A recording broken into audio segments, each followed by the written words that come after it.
नमस्कार दर्शकों, एम्स के यूट्यूब चैनल पे आप लोगों का फिर से स्वागत है। आज हम एक बहुत ही सेंसिटिव टॉपिक पे डिस्कशन करने जा रहे हैं। कैंसर एक ऐसी बीमारी जिसका नाम सुनते ही हम परेशान हो जाते हैं, जिसके दर्द, साइंस और सिम्टम्स को देख के या उसको किसी के बात करने पर भी हमें बहुत परेशानी आ जाती है कि ये बीमारी क्यों। इसी के पेन के बारे में आज डिस्कशन करने के लिए हमारे पास हैं डॉक्टर कनिका मैम। आपका स्वागत है। Thank you. नमस्कार। जो एम्स जम्मू में फैकल्टी ऑफ एनेस्थीसिया में है। तो मैम, हम स्टार्ट करते हैं कैंसर के फर्स्ट एंड फॉरमोस्ट इंट्रोडक्शन से। क्या है ये कैंसर फ्री या cancer pain free management? Cancer pen की अगर हम बात करें तो कोई भी व्यक्ति जिसको कैंसर है उसको किसी भी कारणवश अगर दर्द होता है उसे हम कैंसर पेन बोलते हैं। अब ये पेन उसको कैंसर की वजह से हो सकता है या फिर जब कैंसर स्प्रेड करता है हमारी बॉडी के अलग अलग हिस्सों में, जैसे कि बोन्स में तो बोन पेन होता है। इसके अलावा ये जानना भी बहुत ज़रूरी है कि कैंसर का जो ट्रीटमेंट है वो भी अपने आप में एक बहुत ही पेनफुल प्रोसेस है। जैसा कि हम सब जानते हैं कि कैंसर के पेशेंट्स को कीमोथेरेपी, रेडियोथेरेपी और सर्जरी, इन सब चीज़ों से गुजरना पड़ता है। तो ये सब ट्रीटमेंट ऑप्शंस भी अपने आप में बहुत ही पेनफुल प्रोसीजर्स हैं और एक ओवरऑल जो पेशेंट का पेन का बर्डन है ये इससे बढ़ जाता है। मैम, अगर देखा जाए इंडिया में कितना बर्डन है इस टाइम इस कैंसर का? जी, इंडिया की अगर हम बात करें तो हर साल 10 लाख से भी ज़्यादा कैंसर के नए पेशेंट्स डायग्नोज हो रहे हैं और अर्ली स्टेजेस में मोर देन 50%, मतलब 50% से भी ज़्यादा पेशेंट्स पेन को रिपोर्ट करते हैं। और एडवांस स्टेज की अगर हम बात करें तो 75% लोगों को सिवियर पेन से गुजरना पड़ता है, जो कि अपने आप में एक बहुत बड़ा आंकड़ा है। तो कैंसर बर्डन के साथ साथ कैंसर पेन का जो बर्डन है वो भी विश्व भर में और खासकर इंडिया में बहुत ही ज़्यादा है। ये जो पेन है मैम, आज इस टाइम पे नीड ऑफ द आवर क्या है? इतना क्यों इम्पोर्टेंट हो गया एड्रेस करना ये इशू? सो बेसिकली कैंसर की अगर हम बात करें तो कैंसर शब्द सुनते ही इंसान के मन में डर, दर्द और ऐसे ऐसे शब्द आने लगते हैं। तो ये जो कैंसर की वजह से जो क्वालिटी ऑफ लाइफ है पेशेंट की, ये बहुत ही हद तक डिटीरियोरेट हो जाती है। एक मरीज़ जिसको कैंसर है वो दर्द की वजह से अपनी normal day to day activities नहीं कर पाता है और एडवांस स्टेजेस में जाके वो दर्द की वजह से प्रेफर करता है कि वो बेड रिडन रहे, जो कि अपने आप में ही पेशेंट की मॉर्बिडिटी को बढ़ाते हैं। इसके अलावा अगर हम मेंटल हेल्थ की बात करें तो पेन की वजह से कैंसर के पेशेंट्स में डिप्रेशन, एंग्जाइटी और इवन सुसाइडल थॉट्स तक देखा गया है और कई मरीज तो दर्द की वजह से सुसाइड तक कमिट कर लेते हैं। तो अपने आप में ही ये एक जो मेंटल हेल्थ को ट्रॉमा देता है और ये प्रोसेस जो है बहुत ही पेशेंट के लिए स्ट्रेसफुल होता है। और ना सिर्फ पेशेंट के लिए, पेशेंट के जो केयर गिवर्स हैं, जो परिवारजन हैं, उनको भी अपने मरीज़ को दर्द में देखना एक बहुत ही स्ट्रेसफुल एक्सपीरियंस होता है। तो पेशेंट की ओवरऑल क्वालिटी ऑफ लाइफ को इम्प्रूव करने के लिए बहुत ज़रूरी हो जाता है कि हम इस दर्द को एड्रेस करें और इसको इफेक्टिवली मैनेज करें। तो मैम, जैसे आपने बताया कि कैंसर पेन को हमें मैनेज करना है, तो कौन कौन से स्टेप्स हैं जो हम इस कैंसर पेन को मैनेज करने के लिए यूज़ कर सकते हैं या अपनी लाइफ में इंट्रोड्यूस कर सकते हैं? जी, तो जब कैंसर पेशेंट को डायग्नोज होता है, उनका ट्रीटमेंट स्टार्ट होता है, तो ऑलरेडी जब हमारे पास पेशेंट पेन ओपीडी में प्रेजेंट करता है तो उनका कैंसर का ट्रीटमेंट चल रहा होता है, बट कहीं ना कहीं इन सब में उनका जो पेन का कंपोनेंट है वो निगलेक्ट हो जाता है। तो सबसे पहला और सबसे ज़रूरी एस्पेक्ट मैनेजमेंट का है कि हम उस पेन की असेसमेंट करें।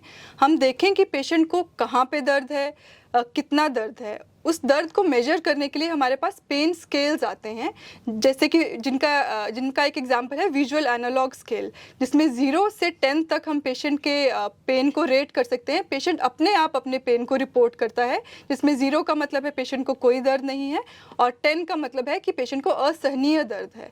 तो ये पेन की असेसमेंट करना बहुत ही ज़रूरी हो जाता है और ना सिर्फ दर्द की, बल्कि दर्द की वजह से पेशेंट की जो क्वालिटी ऑफ लाइफ है, जैसे कि नींद, खाना पीना और नॉर्मल जो एक्टिविटीज़ वो कर रहा है उस पर क्या इफ़ेक्ट पड़ रहा है, एक पेशेंट का होलसम और कॉम्प्रिहेंसिव असेसमेंट करना ही कैंसर पेन का मैनेजमेंट का फर्स्ट स्टेप है। इसमें ये जान लेना भी बहुत ज़रूरी है कि हर मरीज़ का जो पेन का थ्रेशोल्ड होता है वो अलग होता है। तो हमें पेशेंट जो पेन रिपोर्ट कर रहा है हमें उस पर विश्वास करना है और अकॉर्डिंगली उस पेन को मैनेज करना है।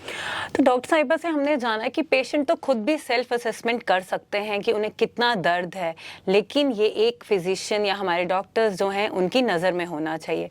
तो मैम कौन कौन से ट्रीटमेंट्स हैं जो हम कैंसर पेन में इंट्रोड्यूस कर सकते हैं? जी, तो आज की डेट में अगर देखा जाए तो कैंसर पेन के ट्रीटमेंट के लिए बहुत ज़्यादा मोडालिटीज़ हैं। पिछले ज़माने में लोगों के दिमाग में ये धारणा थी कि अगर कैंसर पेशेंट को हो गया है तो उनको दर्द का सामना करना ही पड़ेगा, हम इसे अवॉइड नहीं कर सकते। बट आज के समय में हमारे पास बहुत ज़्यादा ऑप्शंस हैं जिनसे हम पेन को ट्रीट कर सकते हैं। इसमें सबसे ज़्यादा यूज़ होने वाली टेक्निक है जिसको हम बोलते हैं मेडिकल मैनेजमेंट, जिसमें दवाइयों की मदद से हम पेशेंट के पेन को कम करते हैं। इसमें कॉमन ड्रग्स जैसे कि पैरासीटामोल से लेकर डिपेंडिंग ऑन कि पेशेंट को कितना पेन है, इसके लिए विश्व भर में WHO जो वर्ल्ड हेल्थ ऑर्गेनाइजेशन है उन्होंने एक स्टेप लैडर एनालिसिस अप्रोच दिया है कि डिपेंडिंग ऑन पेशेंट का पेन स्केल कितना है उसे दवाइयाँ दी जाती हैं।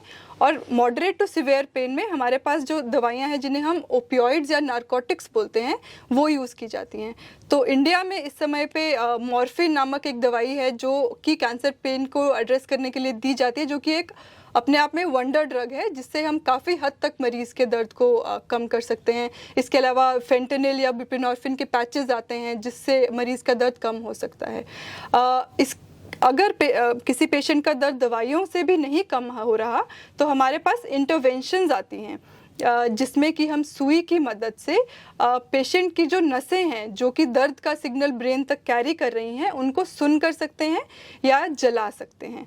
तो इन इंटरवेंशंस की मदद से 80 से 90% तक दर्द को हम कम कर सकते हैं। और रही बात इसके अलावा और भी चीज़ों का इसमें रोल होता है जैसे कि प्राणायाम, योगा या फिर साइकोलॉजिकल काउंसलिंग जो कि पेशेंट का जो स्ट्रेस है उसको ओवरऑल कम करने में और दर्द को कम करने में भी मरीज़ को मदद करती है। तो हमने डॉक्टर साहिबा से जाना कि आज कोई ज़रूरत नहीं है कि आप ये समझे कि अगर कैंसर है तो दर्द तो होगा ही, हमारे डॉक्टर्स के पास इसके लिए ट्रीटमेंट अवेलेबल है। तो मैम जैसे आपने हमें ट्रीटमेंट बताने से पहले ही स्टार्ट किया कि पहले लोग सोचते थे कि कैंसर है तो दर्द तो होगा ही, तो ऐसे और कौन से मिथ्स हैं या और कौन से सुपरस्टिशंस हैं या ऐसी धारणा है कि जो लोगों को ब्रेक करके आगे आना चाहिए और इस ट्रीटमेंट की तरफ हाथ बढ़ाना चाहिए अपना? जी, ये बहुत ही ज़रूरी सवाल है। तो सबसे पहले तो लोगों के मन में ये धारणा है कि दवाई खाने से, दर्द की दवाई खाने से उनको साइड इफ़ेक्ट्स होंगे या उनको एडिक्शन होने के चांसेस हैं। तो उसमें मैं ये बताना चाहूँगी कि जब भी आप किसी डॉक्टर से दवाई लेते हैं तो वो आपके बॉडी वेट को देख के, आपके सिम्टम्स को देख के उसके अकॉर्डिंग वो दवाई स्टार्ट करते हैं। तो अगर आप उस प्रिस्क्रिप्शन को फॉलो कर रहे हैं तो साइड इफ़ेक्ट्स और एडिक्शन के चांसेस काफ़ी हद तक कम हो जाते हैं। दिक्कत तब आती है जब मरीज़ अपने मन से इन दवाइयों को लेने लग जाता है, तब ये सारे साइड इफ़ेक्ट्स होते हैं। और दूसरी एक धारणा जो लोगों के दिमाग में है कि जो ये इंटरवेंशंस हैं ये इनके साथ क्या क्या रिस्क एसोसिएटेड हैं। ये सुनने में थोड़ा रिस्की लगता है क्योंकि ये नए प्रोसीजर्स हैं, बट ये मैं बताना चाहूँगी कि आजकल अल्ट्रासाउंड और एक्सरे की वजह से हम प्रिसाइजली नसों को लोकलाइज करके वहाँ पे सुई के माध्यम से दवाई दे सकते हैं। तो इनकी वजह से ये जो प्रोसीजर्स हैं ये काफ़ी हद तक सेफ हो जाते हैं और जो इनका जो रिस्क है वो काफ़ी हद तक कम हो जाता है। और सबसे बड़ी धारणा जैसा कि मैंने बताया लोगों के दिमाग में ये है कि कैंसर पेन का इलाज नहीं है, अगर कैंसर है तो दर्द से गुजरना ही है। ये बिल्कुल भी नहीं है। पेन रिलीफ जो है हर मरीज़ का एक अधिकार है और उनको एक डिग्निफाइड लाइफ जीने के लिए अपने डॉक्टर से पेन रिलीफ का डिमांड करना चाहिए क्योंकि अब इसके लिए बहुत सारे ऑप्शंस अवेलेबल हैं। तो डॉक्टर साहिबा से हमने जाना कि दर्द का इलाज है, तो आप ये ध्यान में रखें कि दर्द ठीक हो सकता है। एक वर्ड है मैम पैलिएटिव केयर, तो अंत में हम आपसे ये जानना चाहेंगे कि ये वर्ड का मीनिंग क्या है, what is actually palliative care? जी, तो पैलिएटिव केयर एक स्पेशलाइज्ड मेडिकल ट्रीटमेंट है जो कि ऐसे मरीजों को दी जाती है जो जानलेवा बीमारियों से पीड़ित हैं। अब ये जानलेवा बीमारियां कैंसर भी हो सकती हैं, इसके अलावा HIV, एडवांस्ड रीनल डिजीज, जी। लिवर डिजीज, जी। इन सब से पीड़ित जो व्यक्ति हैं जिनकी लाइफ एक्सपेक्टेंसी काफ़ी कम है, उनकी क्वालिटी ऑफ लाइफ को इम्प्रूव करने के लिए जो केयर दी जाती है, इसको हम पैलिएटिव केयर बोलते हैं।